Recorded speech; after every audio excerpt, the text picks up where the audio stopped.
हाँ भाई, तुम्हारा दोस्त आने वाला है थोड़ी देर के अंदर। चाचा जी लेके आ रहे हो, उन्हें क्या मैं तुम्हें दिखाता हूँ। अगर हम लोगों को वो उसका दोस्त पसंद आ गया ना, तो हम इसको अपने पास रख लेंगे। अगर ना पसंद आया तो हम कहेंगे जाओ ले जाओ, हमें पसंद नहीं आया। खास तौर पे इसको अगर पसंद आ गया तो ठीक, नहीं तो फिर कोई और। ये क्या कहेगी, बोलेगी मुझे पसंद नहीं है। और क्या मारेगी, जैसे हम पसंद नहीं आ रहे थे इसको। इसका साथी आ जाएगा, 2 घोड़े हो जाएंगे तो अच्छा लगेगा ना उसे। अच्छा, कंफर्टेबल फील करेगी। अकेली अकेली रहती है ना, देखो। यार इसको पता नहीं कभी कभी क्या हो जाता है अभी यहाँ। नहीं लेकिन ठीक हो गया पहले से। सही है सही है। ओए गंदी बच्ची।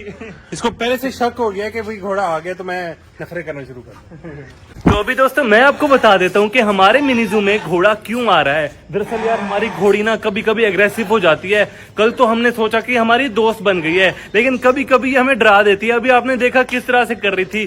तो एक घोड़ा खड़ा हुआ था, तो फिर हमने उनको बोला कि भाई आप ना कुछ टाइम के लिए इधर लेकर आए, हम देखेंगे अगर हमारी घोड़ी एक और घोड़े के साथ, मतलब 1-2 साथी हो जाएंगे ना, उसके साथ में कंफर्टेबल फील करती है, इसका अग्रेशन खत्म होता है, तो फिर हम ना अपना एक और घोड़ा ले आएंगे इसका साथी। तो अभी सिर्फ चेक करने के लिए ना एक घोड़ा आ रहा है हमारे मिनी जू में। देखते हैं अगर पसंद आ गया वो तो हम वो भी कोशिश करेंगे लेने की। अगर वो अच्छा हुआ तो, अभी देखा नहीं है हमने। आगे आप आ जाओ यार, ये तो बहुत प्यारा हॉर्स है।